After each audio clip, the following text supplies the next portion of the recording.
प्रातः क्लास चल रहा था 30 अक्टूबर 1966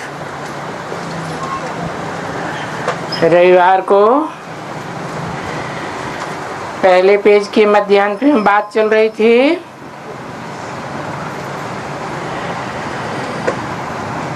कि जब लक्ष्मी नारायण की राजधानी, सूर्यवंशी राजधानी, चंद्रवंशी राजधानी चल रही थी, उन्होंने कब बादशाही ली जरा भी नहीं जानते हैं। वो समझ सकते हैं कि सतयुग में इनकी राजधानी थी। तो शास्त्रों में लिख दिया है सतयुग के आदि में लक्ष्मी नारायण का राज्य था।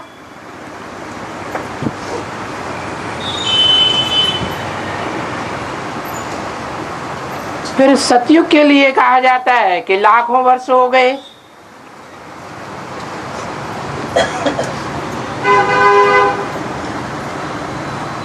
तो बेचारे कैसे जाने?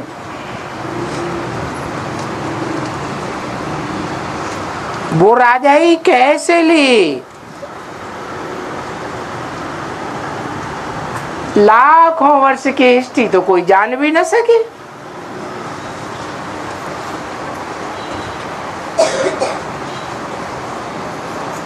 फिर बाद में वो राजा ही कहाँ गई? तो देखो किसी को भी मालूम नहीं है। देखो भारत में लक्ष्मी नारायण का राज्य था तो भारतवासियों को तो मालूम होना चाहिए कि यहाँ भारत में पहली राजधानी थी। श्री लक्ष्मी और श्री नारायण की राजधानी थी।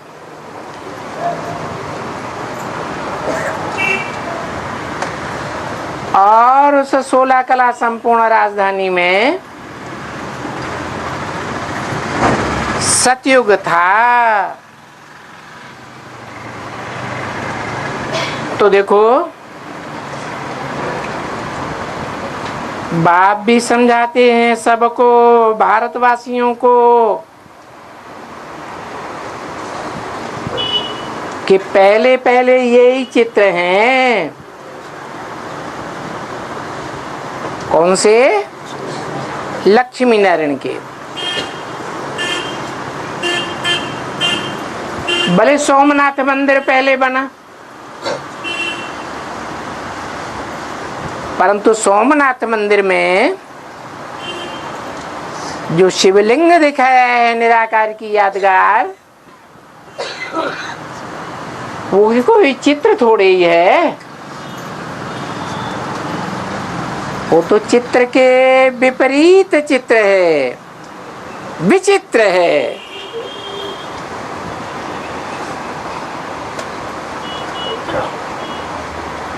तो उन्हें लक्ष्मी नारायण को समझाने के लिए बाप ने अच्छा सा चित्र बनाया है।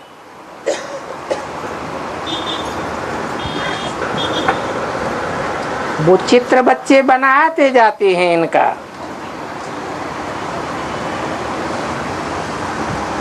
और भारत में मंदिर तो बहुत है लक्ष्मी नारायण के, बहुत चित्र हैं। देखो बिरला मंदिर में कितने अच्छे अच्छे चित्र बने हुए हैं।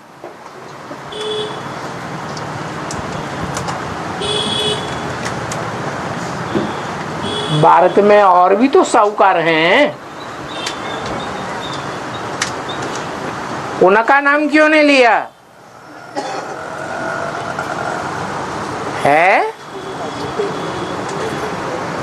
बिरला का नाम क्यों याद आया?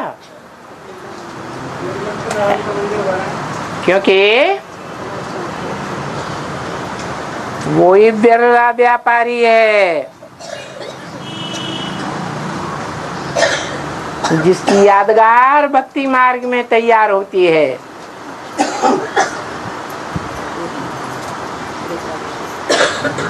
कि वो बिरला मंदिर बनाता है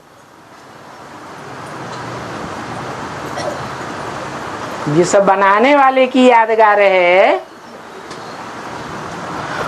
और जिन चित्रों की यादगार है वो वास्तव में कब तैयार हुए थे।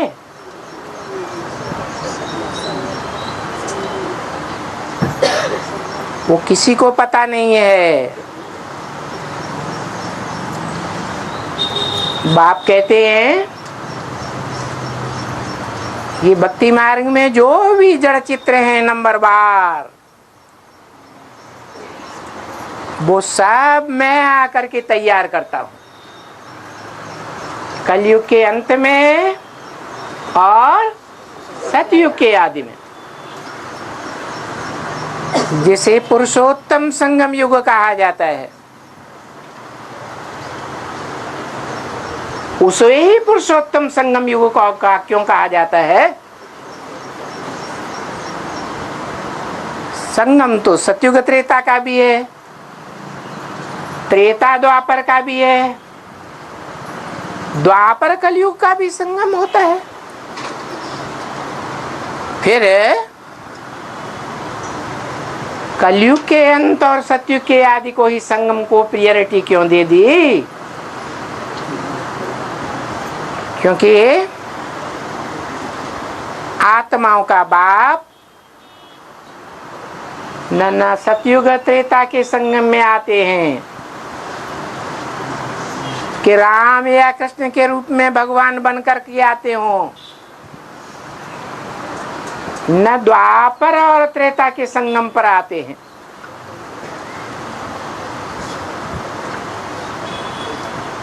न द्वापर और कलयुग के संगम पर आते हैं।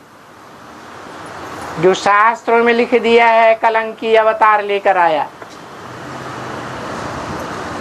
कलयुग में आया नहीं। सिर्फ कलंकीधर नहीं है, वो तो खास करके सारे भारतवासियों को कलंक को धोने वाला है और आम सारी दुनिया के पापों को धोने वाला है।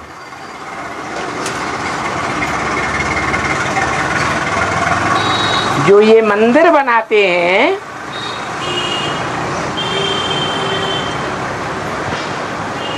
वो कोई ज्ञानदाता के दिए हुए ज्ञान को सबसे जास्ती प्रायोरिटी देते हैं, महत्व देते हैं।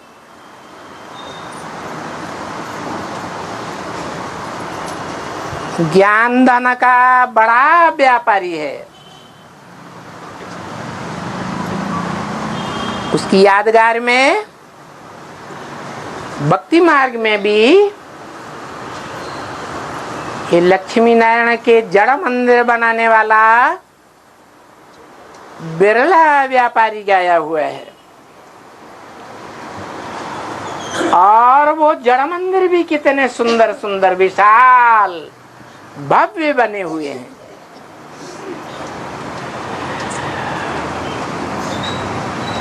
अभी भी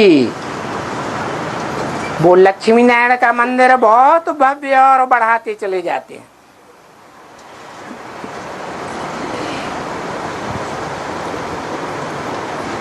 वो भक्ति मार्ग में क्यों मंदिर को बनाते रहते हैं, बढ़ाते रहते हैं? क्योंकि पुरुषार्थ भी ज्ञान का, योग का, यज्ञ सेवा का, धारणाओं का पुरुषार्थ धीरे धीरे बढ़ता है या एकदम बढ़ जाता है।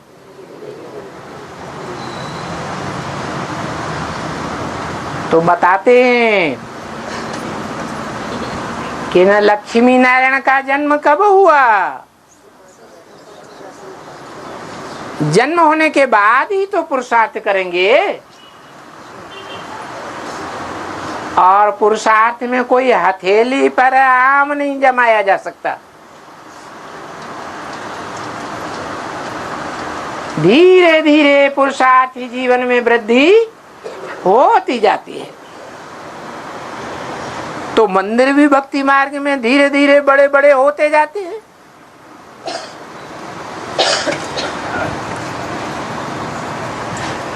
क्योंकि बनाने वाले जो भी हैं नंबरवार हैं, साहूकार, और वो इसलिए बनाते हैं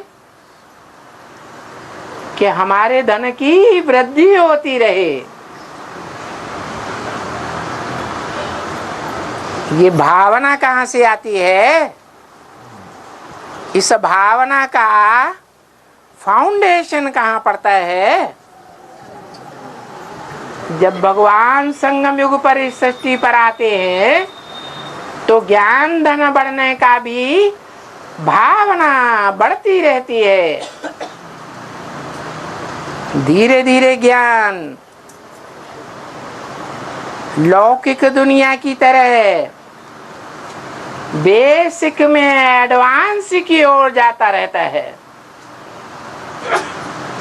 इतना ज्ञान बढ़ता है, इतना ज्ञान बढ़ता है कि एक एक मनुष्य आत्मा अपने अनेक जन्मों की हिस्ट्री को जान लेती है। क्योंकि आत्मा पार्टधारी है ना। ये सृष्टि एक रंगमंच है ना। इस रंगमंच पर आने वाला हर पार्टधारी अपने पार्ट को जानेगा तभी तो बजावेगा। तो ये जानने का मादा आत्मा में, मन बुद्धि में कब भरा जाता है? संगम युग में भरा जाता है। हर मनुष्य आत्मा जो पहले बेवकूफ पार्टधारी थी, जिनको अपने जन्म जन्मांतर के बदले हुए चोले का पार्ट का ज्ञान ही नहीं था, वो आत्मा बेवकूफ से कैसी बन जाती है? बुद्धिमान बन जाती है। क्योंकि बुद्धिमानों को भी बुद्धि देने वाला एक ही बाप है, और कोई भी मनुष्य मात्र नहीं। चाहे वो कोई भी बड़े से बड़े धर्मात्मा, धर्म पिता हुए हों।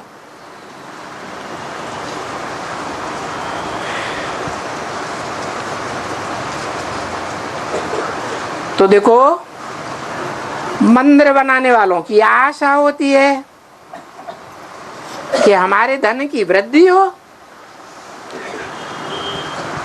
तो मंदिर बनाते रहते हैं। यहाँ भी पहला मंदिर किसने बनाया? संगम युग में जरूर मनुष्य सृष्टि का पहला पत्ता होगा। जो भारत में पहला बड़े से बड़ा मंदिर बनाता है।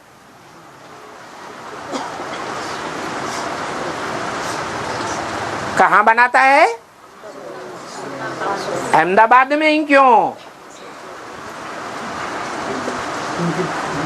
क्योंकि भक्ति मार्ग में भी आज यादगार में सागर के कंठे पर सोमनाथ का मंदिर यादगार बना हुआ है।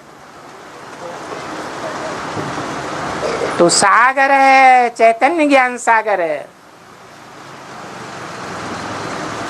जहां से चैतन्य ज्ञान सागर में बेसिक ज्ञान का बीज पड़ता है, वहां समंदर के किनारे ही यादगार बनी हुई है। भक्ति मार्ग में भी यादगार बनी हुई है। और माउंट आबू जहां से भगवान बाप प्रत्यक्ष होते हैं, जिसे जैनियों में भी अष्टापद पर्वत गाया हुआ है, जहां से 8 पद ऊंचे से ऊंचे डिक्लेयर होते हैं, उसके नजदीक, सबसे नजदीक अहमदाबाद में ही सेंटर खोला जाता है, जहां से संसार के सारे मनुष्यों की बीज रूप आत्माएं लक्ष्मी नारायण प्रत्यक्ष होती हैं। तो लक्ष्मी नारायण से, जिसको विष्णु, महानारायण या महालक्ष्मी कहते हैं, तो महालक्ष्मी से धन मांगते हैं, है? नारायण से क्यों नहीं मांगते है? क्योंकि संगम युग में भी जब भगवान बाप आते हैं, तो जो बड़े से बड़ी भक्ति ने है, कौन है? लक्ष्मी। वो बड़े से बड़ी ज्ञानी बन जाती है, बांटने वाली, ज्ञान देने वाली बन जाती है। और लक्ष्मी से किसने मांगा है? बेसिक में पहले किसने मांगा? नारायण ने मांगा था।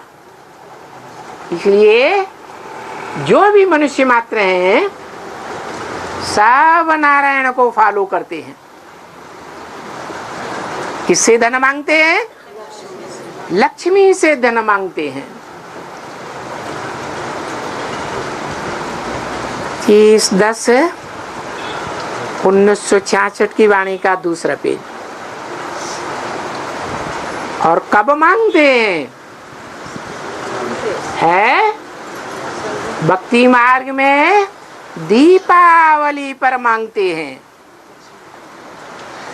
जब दीपकों की घर घर में लाइनें की लाइनें जलाई जाती हैं। तो शूटिंग पीरियड में क्या होता है? घर घर में जब आत्मा रूपी दीपक जगाए जाते हैं, जग जाते हैं, तो उस दिन सारी मनुष्य आत्माएं लक्ष्मी से ही भारत में धन मांगती। हर दीपमाला पर अभी देखो दीपमाला आएगी तो बच्चे श्री लक्ष्मी, उसको महालक्ष्मी कहते हैं ना।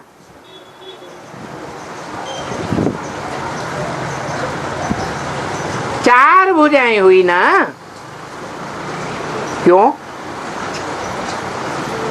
एक व्यक्ति को 2 भुजाएं होती हैं या 4 भुजाओं का उसके कुल में कोई पैदा होता है?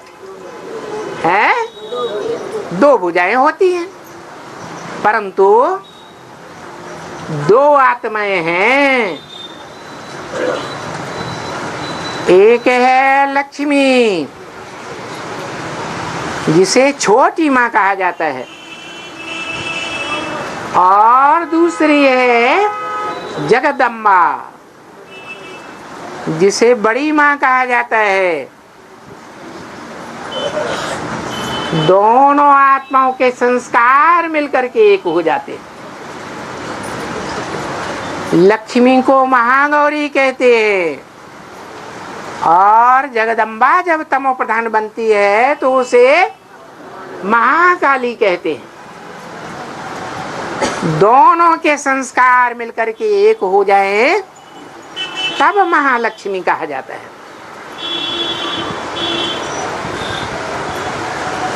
तो देखो 4 भुजाएं हो जाती हैं। उनको लक्ष्मी नारायण का कंबाइंड रूप विष्णु कहा जाता है। अर्थात विष्णु को 4 भुजाएं हैं। भुजा माने मददगार है। नंबर बार कोई दाईं ओर की और कोई बाईं ओर की भुजाएं। दायां हाथ शुभ कर्म करने के लिए माना जाता है और बाएं हाथ से क्या करते हैं? गंदगी साफ करते हैं। तो क्या ऊंचे नीचे हो गए हैं? जो गंदगी साफ करने वाले हैं आज दुनिया के देह अभिमानी मनुष्यों को नीचा समझते हैं और भगवान बाप तो सदा काल आत्मा अभिमानी है। मनुष्यों आत्माओं को भी आत्मा अभिमानी आकर बनाता है। तो जो आत्मा अभिमानियों का समूह है वो ऊंच नीचे का भेद गंदगी साफ करने वालों में और जो दान धर्म किया जाता है अच्छे काम उनमें भेद नहीं मानता है। कोई भी कार्य करो भावना से किया जाएगा तो अच्छा फल देगा या बुरा फल देगा? अच्छा ही फल देगा। तो बोला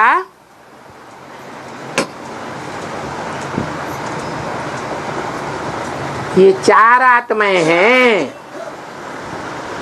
भगवान के कार्य में मददगार।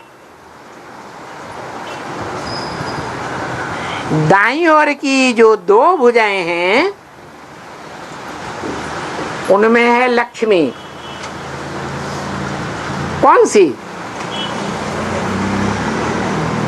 जगदम्बा के रूप में या लक्ष्मी के रूप में है? ओम राधे जगदम्बा ने पहले पहले आगे बढ़ करके ईश्वरीय ज्ञान को समझा। एक एक पॉइंट को पकड़ करके विस्तार में मुरली चलाती थी। तत्कालीन भगवान के जो भी स्टूडेंट्स थे उनमें कोई इतना होशियार था है और प्रूफ भी दिया कि ज्ञान का सबसे मूल पॉइंट ओम राधे मम्मा ने उठाया। क्या? कि आत्मा ज्योति बिंदु है।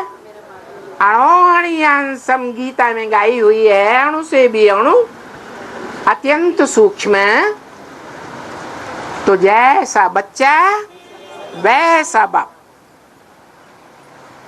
बच्चा लंबा होगा सांप की तरह तो बाप भी लंबा होगा। बच्चा हाथी की तरह मोटा ताजा होगा तो बाप भी हाथी जैसा ही होगा।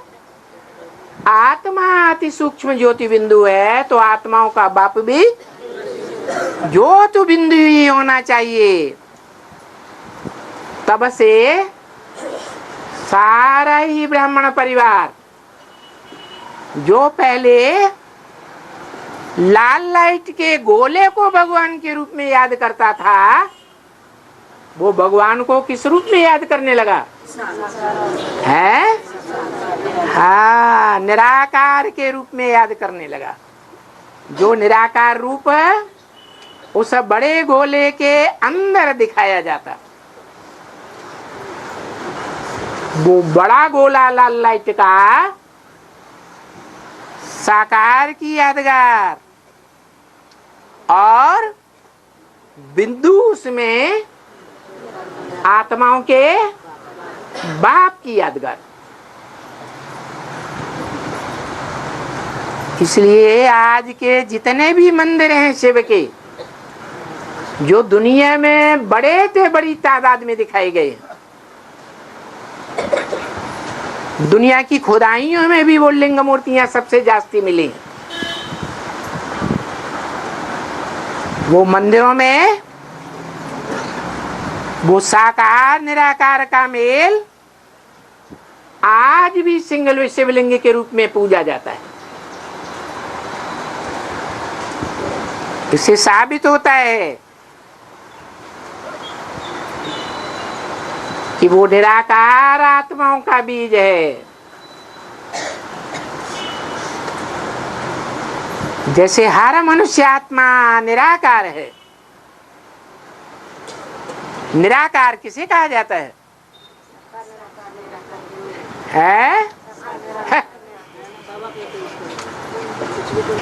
ये क्या बोल दिया? साकार निराकार का मेल आत्मा कही जाती है।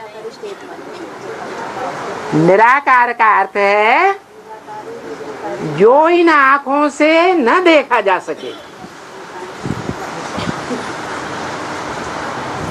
इन कर्मेंद्रियों से न पकड़ा जा सके।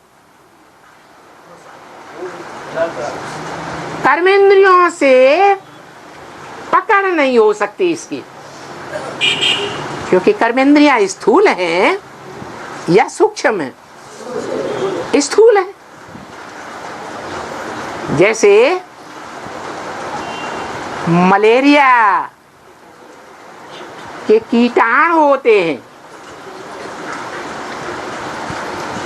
मलेरिया वाले व्यक्ति में से वो एक बूंद खून निकाला जाता है तो देखने में तो कोई भी कीटाणु नहीं आता है इन आंखों से, परंतु उसको जब यंत्र से देखा जाता है तो एक बूंद में अनेकों कीटाणु दिखाई पड़ते हैं। तो ये मनोबुद्धि रूपी ये यंत्र है, जो यंत्र इतना सूक्ष्म है कि इन आंखों से नहीं दिखाई देता, परंतु समझा तो जा सकता है। किसी मनुष्य में से वो मनोबुद्धि रूपी आत्मा निकल जाती है तो उस मुर्दे में कोई अंतर देखने में आता है? हाँ, सारा शरीर ज्यों का त्यों, परंतु आंखों की रोशनी चली जाती है। इससे साबित होता है कि आत्मा ज्योति बिंदु स्वरूप है और वो आत्मा इस शरीर में उत्तमांग में निवास करती है। बड़ी पूरी प्रकृति के बीच में निवास करती है। जैसे राजा अपनी सभा में ऊंची गद्दी पर बैठेगा या नीचे बैठेगा, तो ये शरीर रूपी राज्य है आत्मा का। वो आत्मा रूपी राजा इस शरीर में जो उत्तम से उत्तम अंग है, उत्तमांग जिसे मस्तक कहा जाता है, उस मस्तक में अपने प्रधानमंत्रियों के बीच में बैठता है। कौन सी प्रधान इंद्रियां? दो आंखों के बीच में। ये दो आंखें कौन है? ये दो आंखें उस भगवान की वो आंखें हैं जो भारतवर्ष में मनुष्य के रूप में, देवता के रूप में और भगवान के रूप में भी पूजी जाती है। क्या नाम है? राम और कृष्ण। कृष्ण वाली आत्मा मृदुल है, सबको मीठी लगती है। इसलिए कृष्ण की पूजा बच्चे के रूप में होती है या नौजवान और बुढ़े के रूप में होती है? क्योंकि बच्चा देखने में बहुत प्यारा लगता है। इसलिए क्योंकि संगम युग में जब भगवान बाप आते हैं तो जो सृष्टि का पहला पत्ता है, जिसे भक्ति मार्ग में भी संसार सागर में पीपल के पत्ते पर गर्भ में बड़े आराम से बैठे हुए दिखाया जाता है। ऐसी भाग्यशाली आत्मा जो विषयी संसार सागर में भी छोटी सी हल्की सी नवैया के ऊपर आधार लेता है, वो आत्मा सबको प्यारी लगती है। 16 कला संपूर्ण भगवान के रूप में पूजा जाता है, परंतु बेचारे मनुष्य नहीं जानते कि 16 कलाएं जहां कृष्ण को दिखाया है, द्वापर में क्यों दिखा दिया? द्वापर तो द्वैतवादी राक्षसों का युग है। दो दो धर्म, दो दो राज्य, दो दो कुल, दो दो मतें, दो दो भाषाएं चल पड़ती हैं दुनिया में। अरे देवताएं तो अद्वैत होते हैं, जहां एक धर्म होता है, दूसरा धर्म नहीं होता। एक मत होता है, एक राजा होता है, एक राज्य होता है सारी दुनिया में। तो देखो,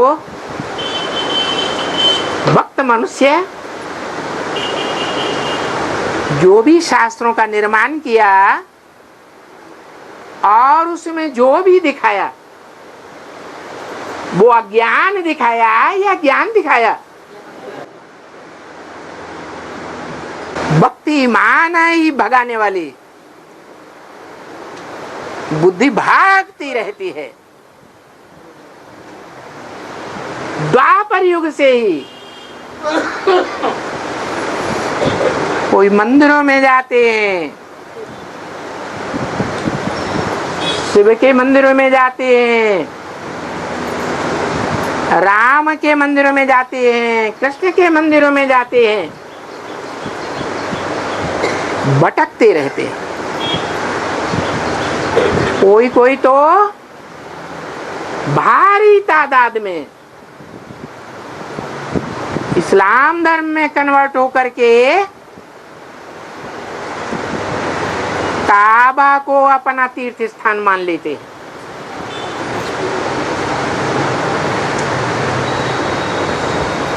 और मस्जिद में जाकर के भटकते हैं।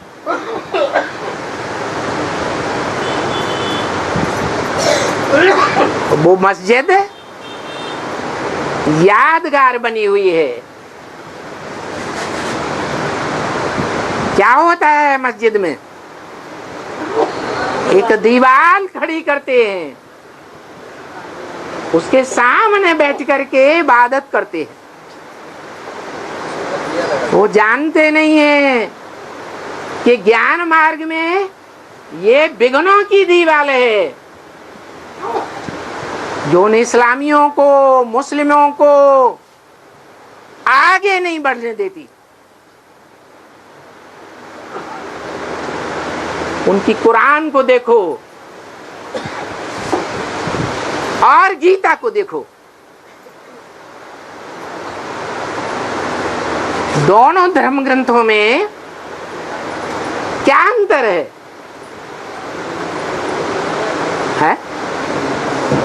कुछ अंतर है क्या?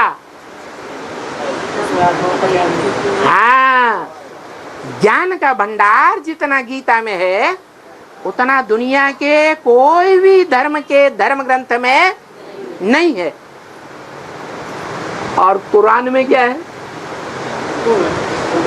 बस हुकूमत, हुकूमत, आर्डर, आर्डर,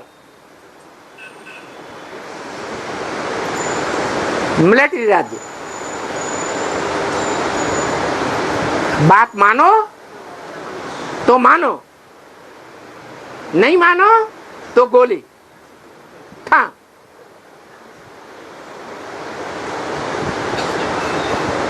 अरे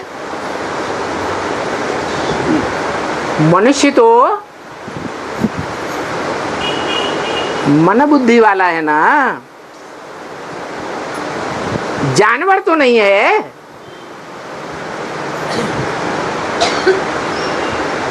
बुद्धि उसका काम है, समझ है। समझने का मौका तो देना चाहिए। बिल्कुल मौका नहीं दिया जाता। पूरा ही मिलिट्री राज्य, जैसे मिलिट्री में जो अधिकारी है, ऑफिसर है, उसने जो ऑर्डर दिया वो मानना पड़े। कोई अकल नहीं चला सकता, मातहत अपनी ही अकल नहीं चला सकता कि ऐसा नहीं, ऐसा होना चाहिए। तो देखो, बुद्धि का ताला क्या कर देते हैं? बंद कर दिया जाता है। इसका फाउंडेशन कहाँ पड़ता है? संगम युग में फाउंडेशन पड़ता है। ये मिस, ये जिद करने वाली ऐसी कुमारी कोई ज्ञान मार्ग में आती है जो बेसिक में चलने वाले सब ब्राह्मणों की बुद्धि को ताला लगा देती है। न खुद भगवान बाप को पहचानती है, न औरों को पहचानने देती है। तो क्या कहेंगे? विघ्नों की दीवार है या नहीं है? है विघ्नों की दीवार। वो स्त्री रूप में आती है या पुरुष रूप में आती है? स्त्री रूप में आती है। तो देखो, बात चल रही थी विष्णु की 4 भुजाओं की।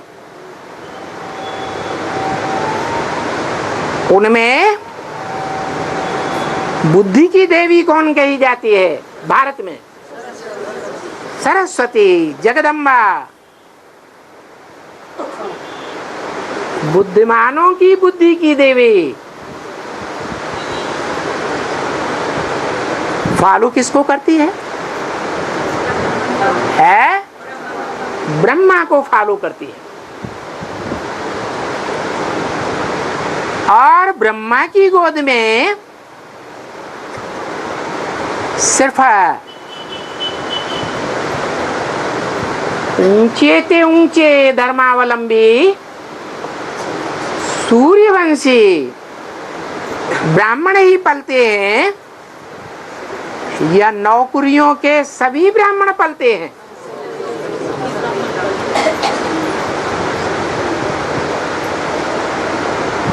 जैसे दुनिया में 9 धर्म हैं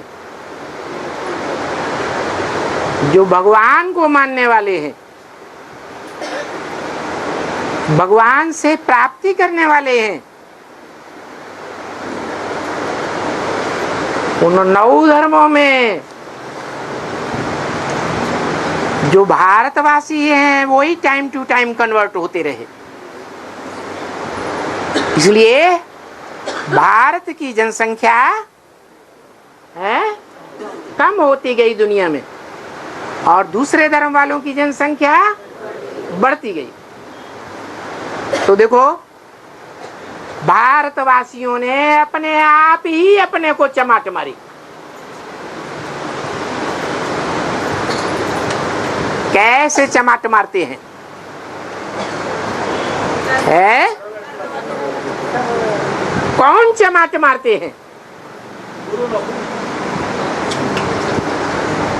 सूर्यवंशी चमाट मारते हैं, या और धर्मों के जो फॉलोअर्स हैं, नीची कुरियों के ब्राह्मण हैं, वो चमाट मारते हैं? है? जो नीची कुरियों के ब्राह्मण हैं वो पूरा ज्ञान नहीं उठाते, और पूरा ज्ञान न उठाने का कारण क्या होता है? पूरा ज्ञान न उठाने का कारण होता है कि वो घर बार के धंधे धोरी में फंसे रहते हैं। क्या? घर बार कोई ईंटों के मकान को नहीं कहा जाता। किसको कहा जाता है? घरवाली को ही घर कहा जाता है। न गृहम गृहमिति उच्यते, गृहिणी गृहम उच्यते। गृहम ही गृहिणी हीनम अरण्य सदृशम्मतम। घर को घर नहीं कहा जाता। जो घरवाली है उसी को घर कहा जाता है। जो घर गृहिणी से विहीन हो जाता है वो जंगल बन जाता है, घर नहीं कहा जाता। तो वास्तव में जिस घर में गृहिणी अच्छी हो, आज्ञाकारी, वफादार, फरमानबरदार, ईमानदार गृहिणी है, तो घर स्वर्ग बन जाता है, नहीं तो घर नरक बन जाता है। तो भगवान जब आकर के इस दुनिया में सारी वसुधैव कुटुंबकम की स्थापना करता है, तो यहां भी ये नियम लागू होता है कि भगवान की आत्मा रूपी सजनिया जो एक शिव बाबा दूसरा न कोई, इस नियम को फॉलो करती है मन से, वचन से, कर्म इंद्रियों से भी। तो वो आत्माएं ज्ञान सूर्य के सच्चे बच्चे, आज्ञाकारी, वफादार, फरमानबरदार, ईमानदार सजनियां हैं शिव बाप की।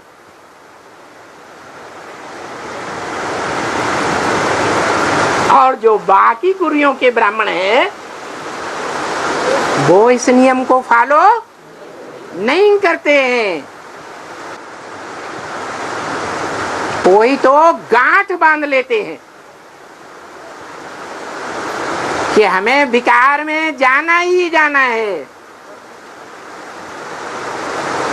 भगवान बाप का आर्डर है कि पिछले जन्मों में तो विकारी इंद्रियों का सुख भोगते ही रहे ना, अब ऐसे एक जन्म में, वो भी बहुत थोड़े समय के लिए, अनेक जन्मों की प्राप्ति करने के लिए, अगर विकारों को छोड़ भी दिया इच्छा मात्रम अविद्या कर दिया तो क्या बड़ी बात होगी। लेकिन जो और धर्मों में कन्वर्ट होने वाली आत्माएं हैं, जो भगवान बाप के भारत में आने पर भारत में आकर के जन्म ले लेती है, इस अंतिम जन्म में नीची कुरियों के ब्राह्मण बन जाती हैं। और बाबा ने बोला है, कोई पूर्व जन्म में वैश्य है, कोई पूर्व जन्म में क्या है, वैश्य है। इस जन्म में आकर के जब भगवान बाप इस सृष्टि पर आते हैं तो भला ब्राह्मण बन जाए पवित्र थोड़े समय के लिए, लेकिन फिर भी उसका अंतकाल क्या स्पष्ट करेगा कि वो अंतिम समय में वैश्याओं की तरफ ही चली जाएगी। अब यहाँ कोई स्त्रियों की बात नहीं है, यहाँ बात स्त्री और पुरुष दोनों की है। दोनों ही आत्मा रूपी सजनिया परमात्मा की हैं। आज नहीं तो कल उनको परमात्मा बाप की सजनी बनना ही पड़ेगा। परंतु पूर्व जन्मों के संस्कार होने के कारण, विदेशी धर्मों के संस्कार होने के कारण, अनेक जन्मों के संस्कार होने के कारण जो हिंदू आत्माएं देवताएं थे वो द्वापर युग से और धर्मों में कन्वर्ट होने के कारण और धर्मों के संस्कार धारण कर लेते हैं। और विदेशी विधर्मियों में ये संस्कार पक्के होते रहते हैं कि एक नारी से संतुष्ट नहीं होंगे जीवन में, एक डाइवोर्स देंगे, 2 तलाक देंगे, 10 तलाक देंगे और जीवन में व्यभिचारी बनते रहेंगे। तो आत्मा में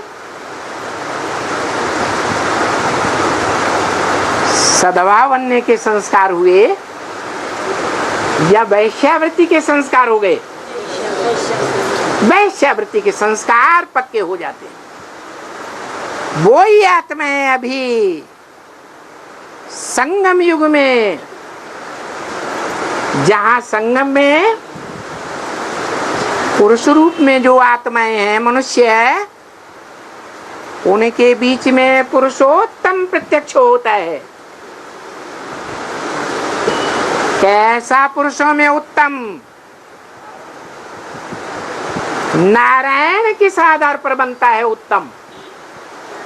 उत्तम ते उत्तम सत्यनारायण बनता है।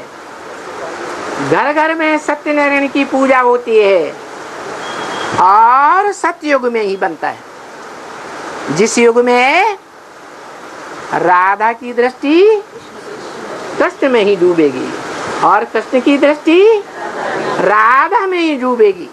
माने ऐसी दुनिया का निर्माण करने में ईश्वर बाप के सहयोगी बनते हैं, जहां जितनी भी प्रजा होगी सतयुग से लेकर के त्रेता के अंत तक, सारी प्रजा एक पत्नी व्रतधारी होगी या अनेक पत्नीधारी होगी? एक पत्नीधारी।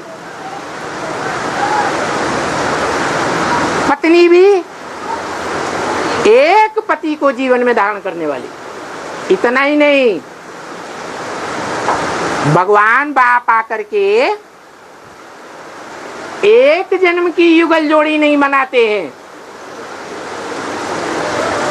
21 जन्मों की युगल जोड़ी बना देते हैं। इतना पक्का निश्चय विश्वास एक दूसरे में बैठा देते हैं, उनके संस्कार मिलकर के एक हो जाते हैं। तो देखो, जो कन्वर्ट होने वाले हैं वो ब्राह्मण में नीची कुरियों में गिने जाते हैं, क्योंकि भगवान का पूरा ज्ञान नहीं उठाते हैं, एक से नहीं सुनते हैं, एक से सुनते सुनते दूसरों की बातों पर विश्वास करने लग पड़ते हैं। इसलिए बाप ने क्या बोला, भारतवासियों ने सुनी सुनाई बातों से दुर्गति पाई है। वो नीची कुरी के ब्राह्मण हैं, अभी शूटिंग पीरियड चल रहा है, अनेकों की बातों पर विश्वास कर लेते हैं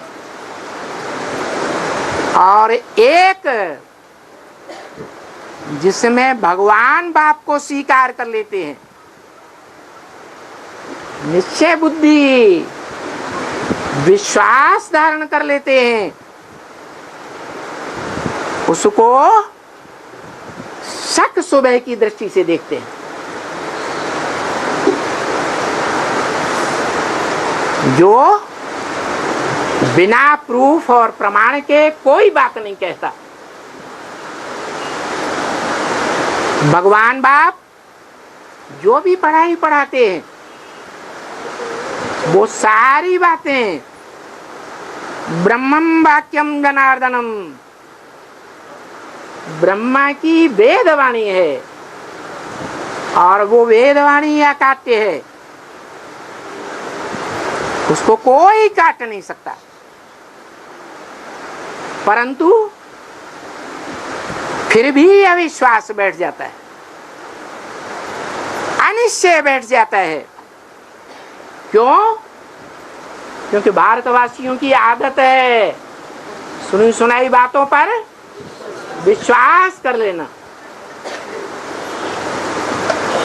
मुसलमान आए, इस्लामी आए, जो भी सुनाया, भारतवासी देवताओं की ग्लानि की, सुनी और विश्वास कर लिया, कन्वर्ट हो गए। क्रिश्चियंस आए,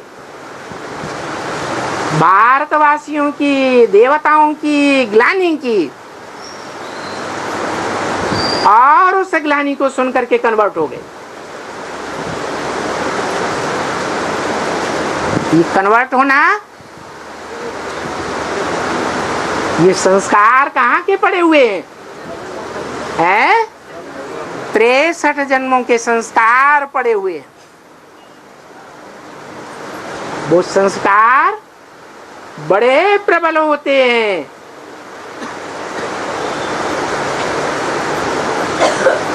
ज्ञान जब तक पूरा नहीं धारण करेंगे, ज्ञान एक भगवान से आता है और अनेक मनुष्यों से क्या आता है? अज्ञान आता है। वो मनुष्य मात्र चाहे कितने भी दुनिया में बड़े गाए जाते हो, 200-250 करोड़ क्रिश्चियंस का धर्म पिता क्राइस्ट कितना बड़ा धर्म पिता हुआ। दुनिया की 500 करोड़ आबादी में से आधी संख्या तो उन्हीं की हो जाती। वो भी अज्ञान सुनाते हैं या ज्ञान सुनाते हैं? उसका प्रूफ क्या है? अज्ञान का प्रूफ है नीचे गिरना, ठोकर खाना। अज्ञान को रात कहा जाता है। रात में मनुष्य ठोकरें खाते हैं या दिन में खाते हैं? तो ये अज्ञान रूपी रात है द्वापर कलयुग। जब से इस दुनिया में इन देहधारी मनुष्य गुरुओं का आगमन हुआ है, 2500 वर्ष से पहले दुनिया में कोई धर्म नहीं थे, कोई धर्म पिता नहीं आया था। ये मनुष्य गुरु आकर के अज्ञान का अंधकार फैला देते हैं। तो ये अज्ञान का अंधकार उच्छेदन करने के लिए पहले पहले पूरे अंधकार का पीछा करती हुई काल रात्रि महाकाली आती है। और उस महाकाली के पीछे कौन आता है? लाली माँ आती है। और लाली माँ के प्रत्यक्ष होने के बाद ज्ञान सूर्य प्रत्यक्ष होता है। तो महाकाली कौन हुई? जगदम्बा। ऐसा ज्ञान अंधकार फैलाएगी क्योंकि सारे जगत 500-700 करोड़ की अम्बा है। सबकी आंखों में देवान का धूल छोंक करके अंधा बना देती है, अपना फॉलोअर बना लेती है। यहां तक कि सारी दुनिया के मनुष्य मात्र में एक ही का राज्य हो जाता है, जिस राज्य को सिखों में आज भी गाया जाता है। राज करेगा खालसा। खालसा माने पवित्र। कैसे पवित्र? अरे काला अच्छा समझा जाता है या गोरा अच्छा समझा जाता है? महागौरी की, लक्ष्मी की पहले पहले पूजा क्यों होती है अव्वल नंबर में, और महाकाली की लास्ट में क्यों पूजा होती है? क्योंकि जो महागौरी है ये वो आत्मा है जिसका जन्म जन्मांतर का ये विरुद्ध है। वरों शंभु न तु रहो कुंवारी, संन्यास जीवन धारण कर लूंगी, लेकिन शंभु के अलावा, शंकर के अलावा कोई दूसरी आत्मा का वर्णन नहीं करूंगी। इतनी बड़ी 500-700 करोड़ मनुष्य आत्माओं की दुनिया, उनमें कोई ऐसा पार्टधारी भी तो होगा, ऐसी आत्मा भी पार्टधारी होगी ना जो जन्म जन्मांतर एक के साथ इंद्रियों का योग जोड़ती हो, एक के साथ इंद्रियों का मेल करके संसार की वृद्धि करती हो, सृष्टि बढ़ाने में सहयोग देती हो। अनेकों के साथ या 2-4 के साथ भी नहीं।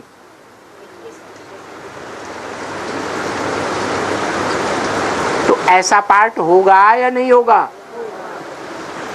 एक पत्ता तो जरूर होगा।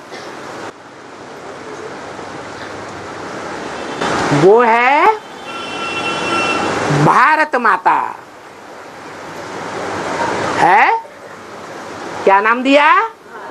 भारत माता। काहे में रत माता?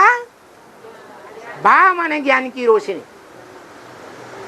ज्ञान की रोशनी में जो रत रहता है जन्म जन्मांतर, सतयुग त्रेता में ज्ञान का बीज है आत्मा, उस आत्मिक स्थिति में रत रहता है।